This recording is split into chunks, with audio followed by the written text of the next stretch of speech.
কি করো তুমি? আমি রান্না বান্না করতেছি কার লিগা? আমার নিজের লিগে। এই হলো জামাই বউয়ের মধ্যে পার্থক্য। আমি প্রতিদিন রান্না করে খাওয়াই, আমি একটু হয়রান হই না বা কিছু বলিও না।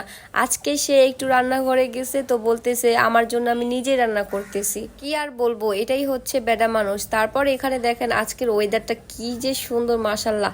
আল্লাহ কি না পারে। এই তো দুদিন আগেও কি গরম ছিল আর আজকে কি সুন্দর ঠান্ডা।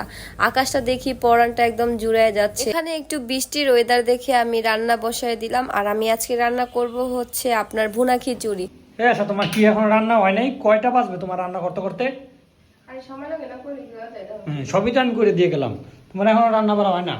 আপনারাই শোনেন, আল্লাহ কতবার যে আমাকে এই খোটাটা সে দিবে আমি নিজেও জানি না। মানে একটু যদি কোনো কাজ করে তাকে দেয়া, সেটা বলতে বলতে বলতে বলতে আমার মাথাটা একদম শেষ করে ফেলে। আমার রান্নাঘরটা আপনারা সবাই ইগনোর করবেন, কারণ আমি সুন্দর করে আজকে গুছাতে পারিনি আমার রান্নাঘরটা। আমি রান্না করে পরে একদম গুছিয়ে রাখবো। তো ভিডিওটা আর বড় করব না, আজকের মতো এখানে শেষ করলাম। আল্লাহ হাফেজ, সবাই ভালো থাকবেন, সুস্থ থাকবেন।